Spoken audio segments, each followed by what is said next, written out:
Une industrie de 200 milliards de dollars a effacé 12 méthodes de sol de la connaissance publique. Je les ai trouvées. Elles se trouvaient dans les manuels originaux du ministère de l'Agriculture des États-Unis, datant de la période de guerre de 1943, enterrées dans des archives gouvernementales dont plus personne ne parle.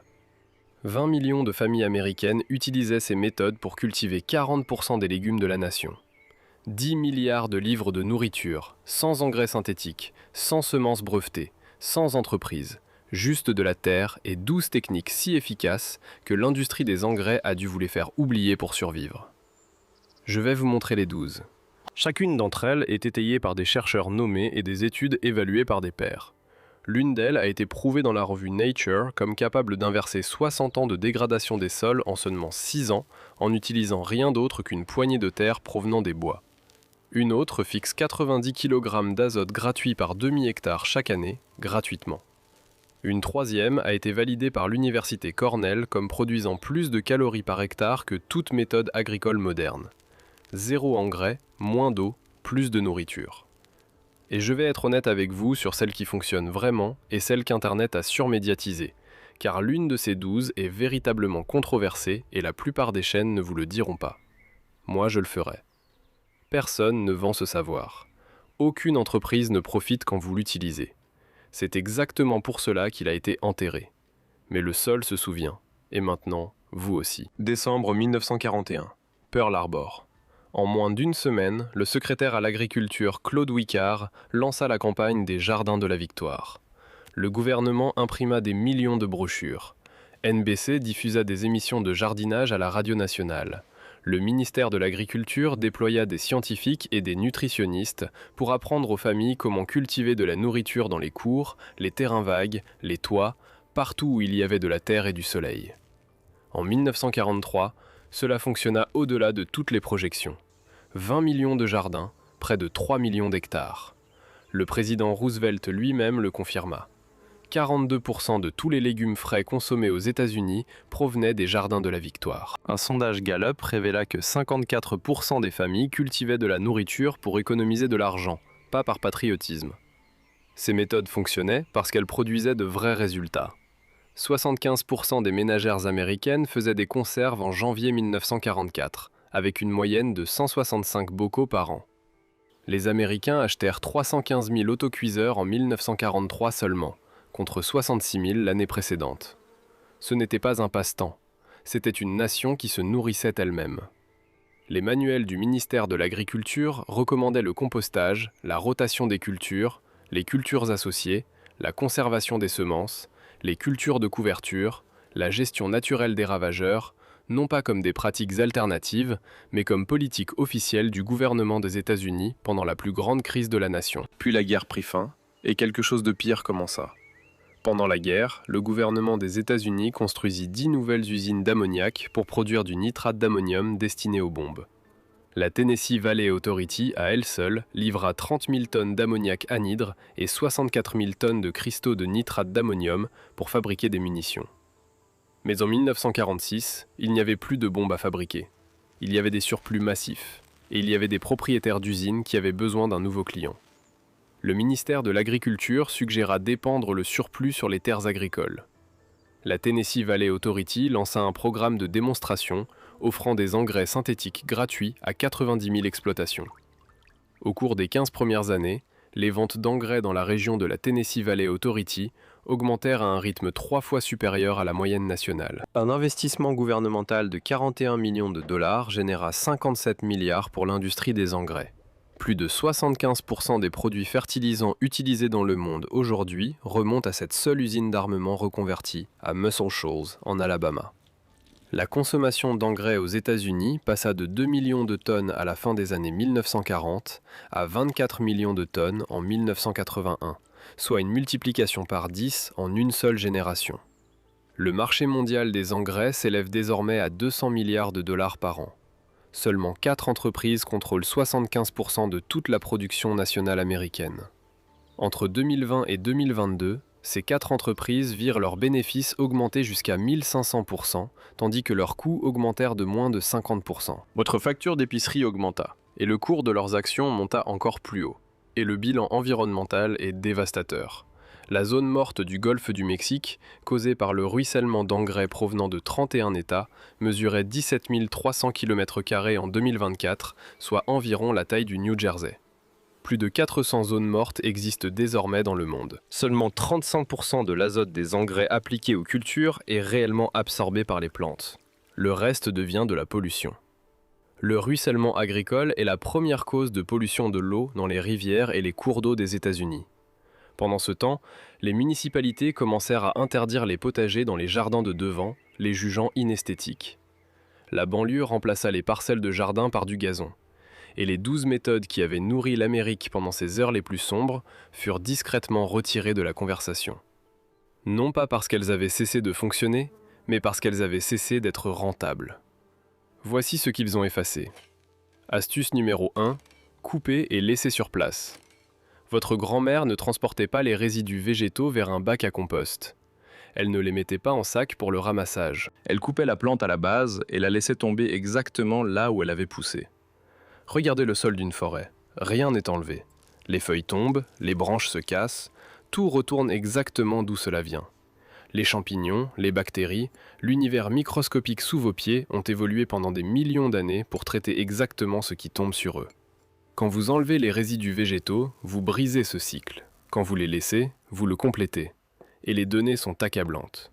Une étude fondamentale du Kansas de 1954 a révélé qu'un paillis d'à peine 1 cm d'épaisseur réduisait l'évaporation de 41%.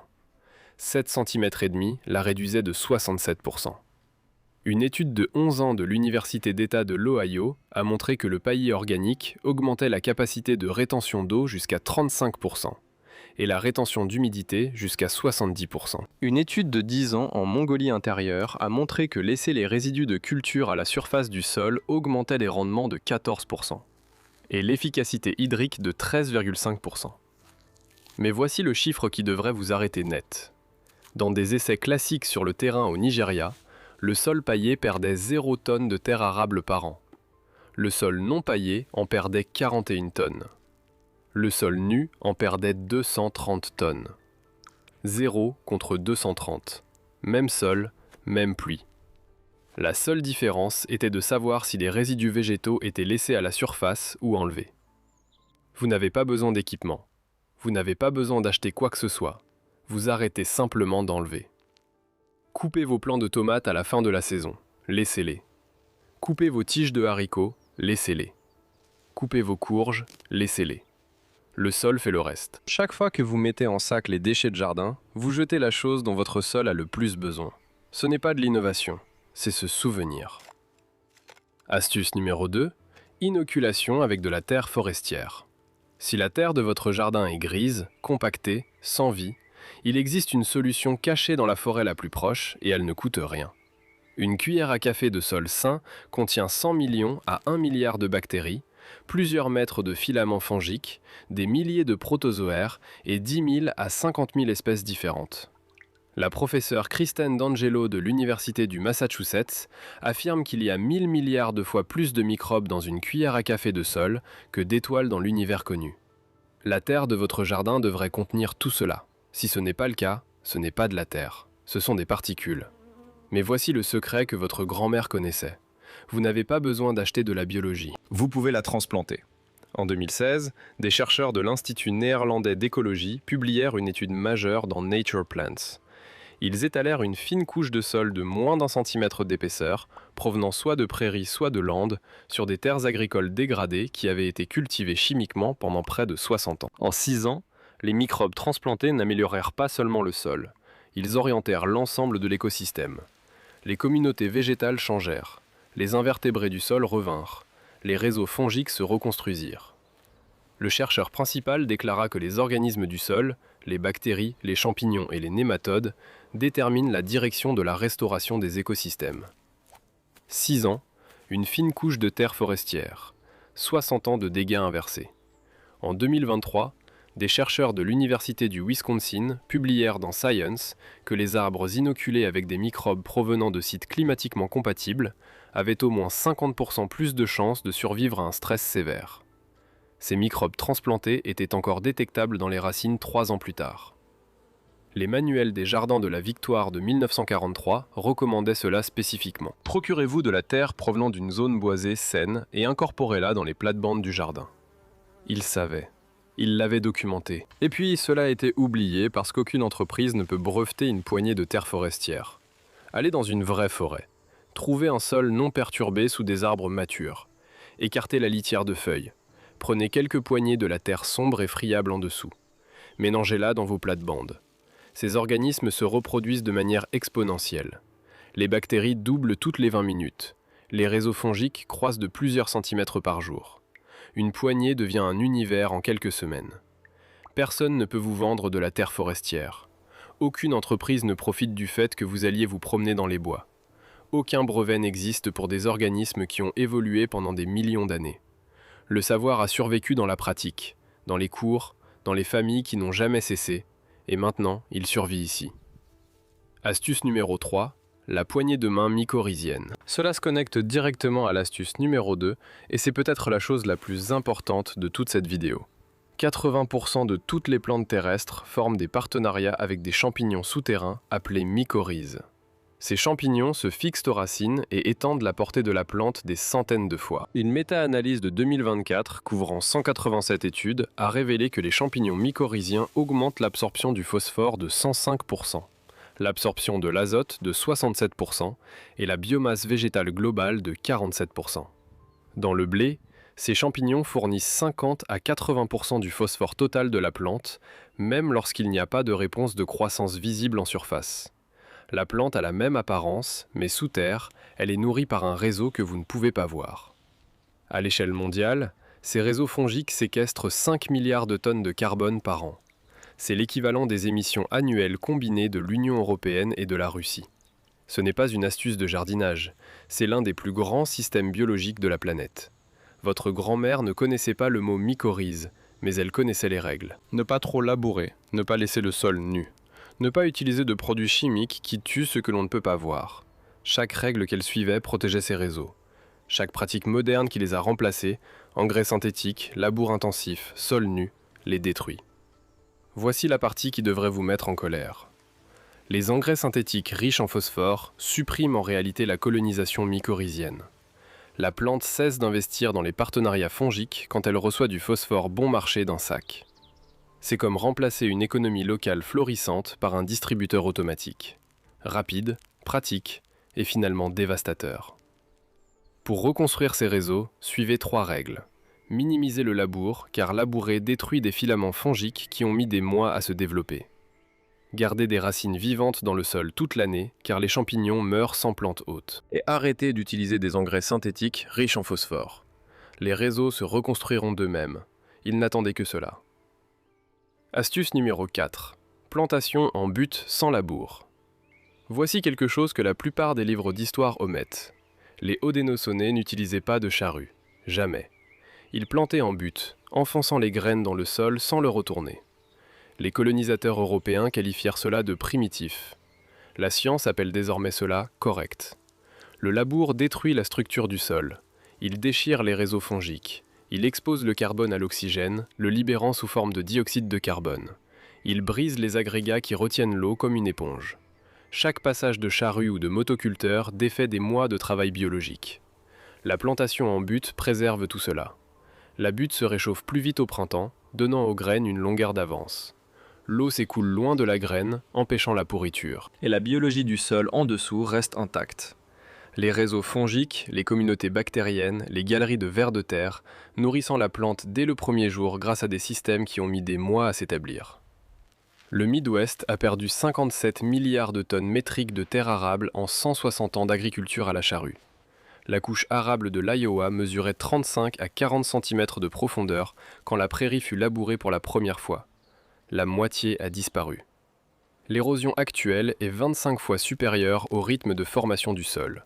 Une étude de l'Université du Massachusetts a révélé qu'un tiers de l'ensemble de la ceinture céréalière, soit près de 12 millions d'hectares, a complètement perdu sa couche arable riche en carbone. Ce n'est pas de l'agriculture, c'est de l'extraction minière. Et cela a commencé quand nous avons décidé que retourner le sol était moderne et le laisser intact était primitif. Construisez des buttes, plantez dedans, arrêtez de retourner la terre. L'arrière-grand-mère de votre grand-mère savait cela avant que quiconque ne l'écrive. Maintenant, j'ai besoin que vous restiez avec moi, car l'astuce numéro 7, une méthode que les communautés autochtones ont perfectionnée pendant des milliers d'années, a été prouvée par l'université Cornell comme produisant plus de calories par hectare que toute monoculture moderne. Plus de calories, moins d'eau, zéro engrais. Mais d'abord, l'astuce numéro 5 change votre façon de penser à ce qui peut cohabiter dans la même plate-bande. Astuce numéro 5, cultures associées et boucliers anti-ravageurs. Les œillets d'Inde étaient spécifiquement recommandés dans les manuels des jardins de la Victoire pour être plantés aux côtés des légumes, non pas pour la décoration, mais pour la guerre. Les œillets d'Inde libèrent par leurs racines des composés qui suppriment les nématodes, des vers microscopiques qui détruisent les racines. Ils attirent les cirfes et les guêpes parasitoïdes qui mangent les pucerons et les chenilles. Ils repoussent les alerodes et certains coléoptères. Une seule fleur faisant le travail de 3 pesticides différents pour le prix d'une graine. Une étude de 2024 menée à Oaxaca, au Mexique, a montré que lorsque le maïs est endommagé par des ravageurs, il libère des composés organiques volatiles, des cris chimiques qui voyagent dans l'air jusqu'aux haricots voisins. Les haricots répondent en produisant du nectar qui attire les guêpes parasitoïdes. Ces guêpes, nourries de nectar de haricots enrichis, vivent presque 2 fois plus longtemps et tuent considérablement plus de chenilles qui attaquaient le maïs. Les plantes communiquent. Elles recrutent des alliés, et elles le font depuis des milliers d'années. Nous les avons remplacés par des pulvérisateurs. Plantez du basilic près des tomates. Il repousse les pucerons et les alerodes et certains jardiniers rapportent une amélioration de la saveur des tomates. Des œillets d'Inde près de tout. Les œillets d'Inde français sont les plus efficaces pour la suppression des nématodes et vous devez les cultiver pendant toute la saison car les composés sont libérés par les racines vivantes. Plantez des capucines comme culture piège pour les pucerons. Les pucerons colonisent les capucines de préférence, laissant vos brassicacées tranquilles. Plantez de l'aneth et du fenouil pour attirer les insectes bénéfiques. Leurs ombelles florales sont des pistes d'atterrissage pour les guêpes parasitoïdes et les chrysopes. Votre jardin n'est pas un atelier d'usine. C'est un écosystème. L'industrie des pesticides chimiques génère 14 milliards de dollars par an rien qu'en vente de fongicides. Chaque plante compagne que vous ajoutez est $1 qu'il ne gagne pas. Chaque insecte bénéfique que vous attirez est un pulvérisateur que vous n'achetez pas. Les manuels des jardins de la Victoire comprenaient cela. La gestion des ravageurs par la diversité, pas par le poison. Astuce numéro 6. Plantation en guilde des 3 sœurs. Les Haudenosaunais les appelaient les 3 sœurs. Le maïs, les haricots et les courges. Ce n'est pas une technique de plantation, mais une famille. Planter l'une sans les autres, c'était rompre une promesse. Ce n'est pas de la mythologie, c'est le système de polyculture le plus validé de la science agricole. Le maïs pousse haut et a besoin d'azote. Les haricots grimpent et créent de l'azote. La courge s'étale et ombrage le sol. Plantez-les ensemble et chacune résout un problème que les autres ont. Le maïs donne aux haricots quelque chose sur quoi grimper. Les haricots donnent au maïs l'azote pour pousser. La courge offre aux deux une protection contre les mauvaises herbes, les ravageurs et la perte d'humidité. La docteure Jane Mount Pleasant, une universitaire Tuscarora de Cornell, a produit la recherche définitive. Son étude a révélé que les parcelles des 3 sœurs produisent plus de 12 millions de kilocalories par hectare et 349 kg de protéines, dépassant toute monoculture ou combinaison de monocultures sur la même surface. Le système peut nourrir plus de 13 personnes par hectare par an. Ensemble, les 3 cultures fournissent les 9 acides aminés essentiels, un régime complet à partir d'une seule plate-bande. Des recherches de l'Université d'État de l'Iowa, en collaboration avec 4 nations amérindiennes, ont montré que ces parcelles de polyculture produisent 28 à 53% plus de nourriture par unité de surface que les mêmes cultures cultivées séparément. Ils ont mesuré une augmentation de 24% de l'activité biologique du sol et 54% de moins de perte de nitrates, ce qui signifie que le système recycle les nutriments plus efficacement. Une étude de Penn State a révélé pourquoi cela fonctionne sous terre. Les racines du maïs explorent superficiellement. Les haricots explorent l'ensemble du profil vertical du sol et la courge s'adapte en fonction de la disponibilité du phosphore. Elles ne sont pas en compétition, elles se partagent le territoire. Et souvenez-vous de l'étude de 2024 de Oaxaca. La défense contre les ravageurs ne concernait pas seulement la communication entre plantes individuelles. Le système des 3 sœurs crée un écosystème de défense complet. Quand le maïs est attaqué, les haricots répondent. Quand la courge ombrage le sol, l'habitat des ravageurs disparaît. Les Haudenosaunee ne plantaient pas simplement 3 cultures. Ils ont conçu un écosystème. Pendant des milliers d'années, les communautés autochtones à travers les Amériques cultivaient de cette façon. Puis, l'agriculture européenne est arrivée avec un message simple. Des rangs, des monocultures, des intrants que vous achetez chaque saison. Les 3 sœurs furent rejetées comme primitives. La plantation en guilde fut remplacée par la culture en rang. La coopération fut remplacée par la dépendance. Mais la science n'a pas changé, le sol n'a pas oublié, et les familles qui ont continué à planter non plus. Astuce numéro 7, infusion de thé de compost. Je dois être honnête avec vous, cette astuce est véritablement controversée, et la plupart des vidéos sur ce sujet ne vous le diront pas. Pensez au thé de compost comme de la biologie liquide. Vous faites tremper du compost fini dans de l'eau pendant 24 à 48 heures. Les organismes se multiplient. Vous filtrez et appliquez sur les plantes. L'idée est que ces microbes recouvrent les feuilles, supplantant les organismes pathogènes et relancent la biologie du sol lorsqu'ils sont appliqués aux racines.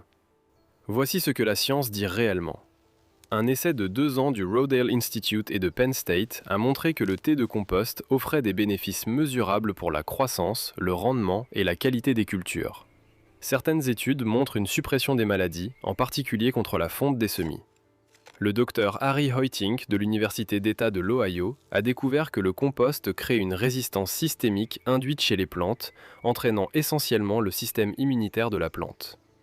Mais la docteure Linda Chalker-Scott de l'Université d'État de Washington a examiné la littérature et a trouvé des résultats incohérents. Une étude pilote de l'Université d'État de Washington testant le thé de compost aéré sur la pourriture brune des fleurs de cerisier sur 8 cultivars a montré qu'il ne fonctionnait pas différemment de l'eau pure. Et une étude critique du ministère de l'Agriculture des États-Unis a révélé que lorsque de la mélasse ou d'autres additifs nutritifs sont utilisés, des agents pathogènes dangereux comme E. coli et la salmonelle peuvent se multiplier par des facteurs de 10 à 10 000. La recommandation honnête, le compost lui-même a des bénéfices solides et bien documentés. Si vous préparez du thé, utilisez uniquement du compost entièrement mûr. Oubliez la mélasse. Appliquez dans les 4 à 6 heures. Ou mieux encore, comme l'a dit un chercheur, épandez du compost sur votre jardin et arrosez-le. Laissez la nature préparer le thé. Le savoir compte, mais la vérité sur ce que nous savons et ce que nous ne savons pas aussi. C'est ce qui sépare la vraie information du marketing. Ce que vous venez d'entendre sur le thé de compost est quelque chose que presque personne d'autre ne vous dira. La plupart des chaînes de jardinage le traitent comme parole d'évangile. Je vous ai montré les études réelles, y compris celles qui ont trouvé qu'il ne fonctionnait pas mieux que l'eau. Cette honnêteté compte. Quand je vous dis que les 4 prochaines astuces sont étayées par des preuves accablantes, vous pouvez me faire confiance. Je ne vous vends rien. Je ne suis pas sponsorisé. La prochaine astuce, à elle seule, les cultures de couverture, peut vous faire économiser des centaines de dollars par demi-hectare en coûts d'engrais chaque année. C'est gratuit, cela fonctionne pendant que vous dormez, et l'industrie des engrais a passé des décennies à s'assurer que vous ne l'appreniez jamais. Parce qu'au moment où vous produisez votre propre azote, vous cessez d'être leur client. Astuce numéro 8, culture de couverture et paillis vivant. Voici une règle que votre grand-mère connaissait et que l'agriculture moderne a oubliée. Un sol nu est un sol mourant. Quand le sol reste exposé, il perd son humidité, perd sa structure et perd les organismes qui le rendent vivant. La nature ne laisse jamais le sol nu. Quelque chose pousse toujours et votre jardin devrait faire de même. Après votre récolte d'automne, semez des graines. Trèfle incarnat, seigle d'hiver, vesse velue. Ce ne sont pas des cultures que vous mangez, ce sont des cultures qui protègent. L'azote. Les seuls chiffres sont stupéfiants. La vesse velue fixe 80 à 200 livres d'azote par acre gratuitement. Cet azote est fabriqué par des bactéries vivant dans les nodules racinaires, tirés directement de l'atmosphère. Le trèfle incarnat ajoute 50 à 125 livres. Les études de terrain de l'Université d'État de Caroline du Nord ont mesuré jusqu'à 195 livres d'azote par acre dans la biomasse de vesse velue à la mi-journée. Au prix actuel des engrais, cela représente des centaines de dollars de fertilité créée pendant que vous dormez. Le seigle d'hiver fonctionne différemment. Ses racines s'enfoncent profondément dans le sol compacté, brisant la couche dure et créant des canaux pour l'eau et l'air. Une méta-analyse a révélé que les cultures de couverture herbacées réduisent la biomasse des mauvaises herbes de 68%. Le département de l'agriculture des États-Unis, dans le recensement agricole, a rapporté 18 millions d'acres de culture de couverture en 2022. Cela semble beaucoup. C'est 4,7% des terres cultivées des États-Unis. 95% des terres agricoles américaines restent nues chaque hiver, laissant s'échapper les nutriments et la couche arable dans les rivières. Pendant la sécheresse de 2012, les agriculteurs utilisant des cultures de couverture ont vu des rendements de soja supérieurs de 11,6% et des rendements de maïs supérieurs de 10% par rapport aux agriculteurs sans culture de couverture. Ce n'est pas un avantage théorique, c'est de la nourriture sur la table pendant l'année de récolte. Au printemps, vous les coupez, hachez et laissez sur place, et le cycle continue.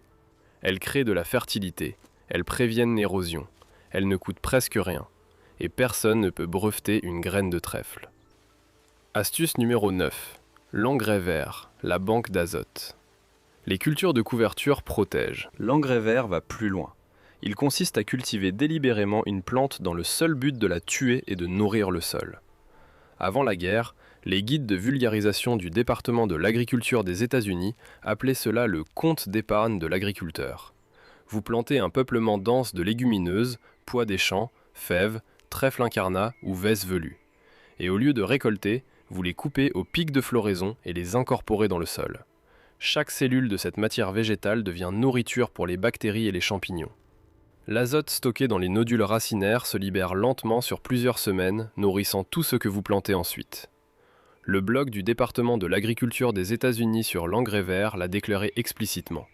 Ces pratiques étaient redécouvertes parce qu'elles n'auraient jamais dû être abandonnées en premier lieu. Voici le calcul économique que l'industrie des engrais ne veut pas que vous fassiez.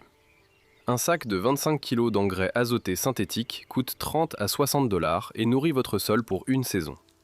Un sachet de graines de trèfle incarnat à 3 $ fixe 50 à 125 livres d'azote par acre, améliore la structure du sol, prévient l'érosion, nourrit les pollinisateurs et laisse votre sol en meilleur état qu'il ne l'a trouvé. L'un est une dépense, l'autre est un investissement. L'un épuise, l'autre se compose. C'est le sens originel de l'expression « nourrir le sol » et non la plante. L'engrais synthétique nourrit la plante directement en contournant la biologie. L'engrais vert nourrit la biologie, qui ensuite nourrit la plante à travers une relation qui fonctionne depuis 400 millions d'années. Une approche crée la dépendance. L'autre crée un système qui se renforce chaque saison. Astuce numéro 10, la conservation des semences et l'adaptation. Quand vous achetez des graines, vous achetez une génétique sélectionnée pour le sol de quelqu'un d'autre, le climat de quelqu'un d'autre, les conditions de quelqu'un d'autre. Mais quand vous conservez les graines de votre propre jardin, vous créez une génétique qui se souvient des vôtres. C'est l'adaptation en action. Une étude en 2018 à l'Institut Earlham a examiné 100 variétés de blé dans le monde entier et a trouvé des schémas géographiques dans les changements de méthylation de l'ADN entre elles. Les plantes n'étaient pas seulement génétiquement différentes, elles avaient littéralement reprogrammé l'expression de leurs gènes en fonction de l'endroit où elles poussaient et avaient transmis ces changements à leur descendance. Une étude en 2016 sur 180 variétés de riz a montré plus de 50% d'altération dans la méthylation de l'ADN sous stress hydrique, accumulée au fil de siècles de culture. Cela s'appelle l'épigénétique. Votre grand-mère appelait cela le bon sens. Conservez les graines de vos plantes les plus vigoureuses. Séchez-les à l'ombre. Stockez-les dans des bocaux en verre dans un endroit frais, sombre et sec. Plantez-les l'année suivante. Elles sont plus performantes, conservez à nouveau. Elles s'améliorent encore. Rowan White, gardienne de semences de la communauté Mohawk d'Akwesasne, dit « Cette génération crée une adaptation significative à votre lieu spécifique. Les graines de vos plantes les plus vigoureuses portent le code pour survivre à vos défis spécifiques. Vos gelées, vos sécheresses, vos ravageurs. Génération après génération, s'adaptant exactement à l'endroit où vous êtes. 4 entreprises contrôlent désormais 56% du marché mondial des semences. Bayer a acquis Monsanto pour 63 milliards. En 2013, la Cour suprême a statué à 9 contre 0 dans l'affaire Bowman contre Monsanto que les agriculteurs ne peuvent pas replanter des semences brevetées. L'agriculteur devait 84 000 $ pour avoir planté des graines de soja qu'il avait achetées dans un silo à grains. 90% de la diversité génétique des légumes a été perdue au cours du siècle dernier. Mais la résistance grandit. Plus de 660 bibliothèques de semences fonctionnent désormais dans 48 États. Pendant la pandémie, Une seule bibliothèque de semences a distribué 20 000 sachets contre quelques milliers par an en temps normal. 6 États ont adopté des lois de protection des échanges de semences. Quand des réfugiés ont fui des zones de guerre à travers l'histoire, ils n'emportaient que ce qui comptait. Souvent, c'étaient des graines cousues dans les doublures de manteaux, cachées dans les chaussures, enveloppées dans du tissu et serrées contre eux. Parce qu'une graine est une promesse. Elle dit « Où que j'atterrisse, je peux recommencer ». Les entreprises qui rachètent des sociétés semencières pour 63 milliards ne comprennent pas cela. Elles voient un inventaire. Votre grand-mère voyait l'avenir. Votre grand-mère n'avait pas besoin d'un catalogue, elle avait un bocal. Et ce bocal contenait plus que des graines. Il contenait l'indépendance. Astuce numéro 11, le compostage en couche. La plupart des gens pensent que composter signifie un bac dans un coin du jardin, le retourner chaque semaine, attendre des mois. Votre grand-mère avait une meilleure méthode. Le compostage en couche, parfois appelé jardinage en lasagne, consiste à composter directement là où vous allez planter. Posez du carton sur le sol pour étouffer les mauvaises herbes et le gazon. Ajoutez des couches alternées de matière verte, épluchures de cuisine, tonte de gazon, marc de café et de matière brune comme des feuilles, de la paille, du papier déchiqueté ou des copeaux de bois. Faites chaque couche de quelques centimètres d'épaisseur. Arrosez, puis partez. Les organismes viennent à vous. Les vers de terre migrent vers le haut à travers le carton ramolli. Les vers de terre ne sont pas de simples décomposeurs. Leurs déjections contiennent une densité 66% plus élevée de spores de champignons mycorhiziens que le sol environnant. Et l'abondance microbienne dans les déjections de vers de terre est 2 à 3 fois supérieure à celle du sol témoin. Ils construisent votre réseau fongique pour vous. Les champignons colonisent les couches brunes. Les bactéries explosent à travers les couches vertes. En une seule saison, vous avez des centimètres de sol riches et vivants construits directement par-dessus ce qui était là avant. Argile, gravier, béton, gravat, pelouse morte, peu importe. Cela contourne le plus grand obstacle du jardinage, un sol existant de mauvaise qualité. Vous ne le réparez pas, vous construisez par-dessus. La biologie fait le mélange pour vous. Et contrairement à un bac à compost, chaque nutriment reste exactement là où vos plantes l'utiliseront. Les jardiniers de la Victoire pendant la Seconde Guerre mondiale utilisaient cette méthode sur des terrains vagues à travers les villes. Asphalte, gravat, argile compactée, ils recouvraient tout en couches. Une étude italienne de 3 ans a révélé que le sol paillé de compost a augmenté le carbone organique de 1,2% à 6,8%. Une augmentation de 5 fois et demi.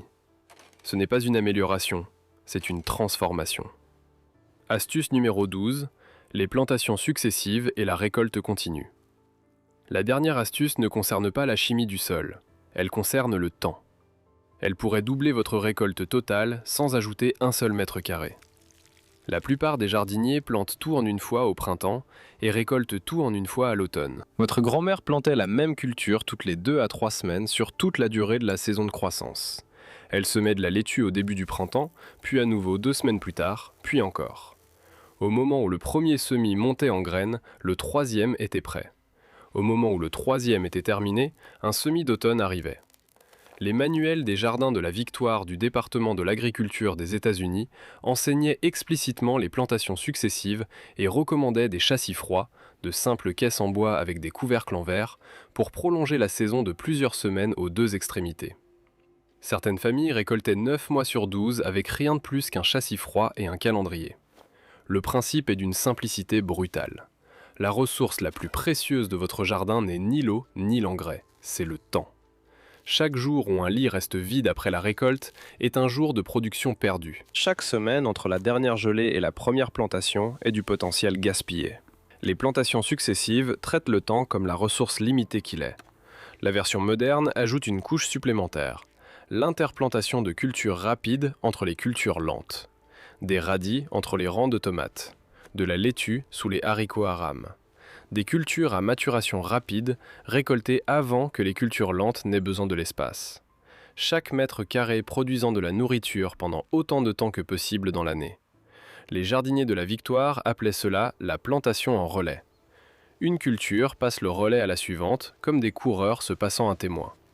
Aucun coup d'intrant, aucune technologie, juste du timing. C'est la différence entre un jardin qui vous nourrit pendant 8 semaines et un qui vous nourrit pendant 8 mois. 12 méthodes. Hacher et laisser sur place. Inoculation par le sol forestier. La poignée de main mycorhizienne. La plantation en butte sans labour. Les plantations compagnes. Les boucliers anti-ravageurs. Les trois sœurs. La polyculture. Le thé de compost. Les cultures de couverture. L'engrais vert. La conservation des semences. Le compostage en couches. Les plantations successives. Ce ne sont pas des astuces de jardinage. Ce sont des systèmes de survie. Des méthodes qui construisent le sol au lieu de l'épuiser. Des méthodes qui créent la liberté au lieu de la dépendance. Des méthodes qui se composent indéfiniment. Aucune d'entre elles ne nécessite un achat. Aucune d'entre elles ne peut être brevetée. Aucune d'entre elles n'épuise le sol. Chacune d'entre elles construit quelque chose qui se renforce avec le temps. 20 millions de familles de Jardin de la Victoire savaient cela. 40% des légumes de l'Amérique étaient cultivés avec ces méthodes, sans produits chimiques, sans entreprise, sans coût. Puis la guerre s'est terminée. Les usines de bombes sont devenues des usines d'engrais. Et une industrie valant 200 milliards de dollars avait besoin de clients. Le moyen le plus simple de créer des clients était de vous faire oublier ce que vos grands-parents savaient déjà. La dépendance par conception. Voici ce qu'ils n'avaient pas prévu. Le sol se souvient. Il conserve la biologie. Il conserve les réseaux. Il conserve la mémoire de ce qu'il était autrefois. Et il est prêt, dès que vous cessez de l'empoisonner, à revenir. Le Midwest a perdu 57 milliards de tonnes métriques de couche arable. Un tiers de la ceinture de maïs a perdu toute sa couche supérieure riche en carbone. Le sol de l'Iowa s'érode 25 fois plus vite qu'il ne se forme. Générer 3 cm de nouvelles couches arables prend 1000 ans. Nous la perdons en quelques décennies. L'ONU dit que 90% de la couche arable de la Terre sera menacée d'ici 2050. Roosevelt l'a dit en 1937. Une nation qui détruit ses sols se détruit elle-même. Mais chaque astuce de cette vidéo reconstruit le sol. Chaque fois que vous hachez et laissez sur place, vous ajoutez du carbone. L'inoculation forestière restaure la biologie. Les cultures de couverture préviennent l'érosion. Les réseaux mycorhiziens construisent la structure. La conservation des semences préserve la diversité. Ce ne sont pas seulement des techniques de jardinage, ce sont l'opposé de tout ce qui détruit le sol sous nos pieds. Il y a deux sortes de connaissances dans ce monde. Les connaissances qui vous rendent dépendants et les connaissances qui vous libèrent. Vous venez de recevoir la seconde. C'est le souvenir qui revient. Le sol n'a pas oublié. Il a attendu pendant 80 ans. Ce savoir dormait dans des revues poussiéreuses et des souvenirs qui s'effacent. Mais les graines ne meurent pas. Les méthodes ne disparaissent pas. Elles attendent que quelqu'un se souvienne. Cette semaine, essayez une astuce, une seule. Hachez et laissez sur place après votre prochaine récolte. Ou prenez une poignée de sol forestier. Ou conservez 3 graines de votre tomate la plus vigoureuse. Plantez une culture de couverture là où la terre est nue. Faites du compostage en couches sur cette parcelle de pelouse morte. Une astuce, une semaine. C'est comme cela que 20 millions de familles ont commencé. C'est comme cela qu'une nation s'est nourrie quand tout le reste a échoué. L'industrie des engrais priait pour que vous ne trouviez jamais cette vidéo. Les entreprises semencières espéraient que ce savoir resterait enfoui. Le sol a attendu 80 ans que quelqu'un se souvienne. Si cette vidéo vous a aidé et que vous envisagez d'essayer ne serait-ce qu'une seule méthode, veuillez regarder la vidéo supplémentaire dont le lien se trouve dans la description pour en apprendre davantage.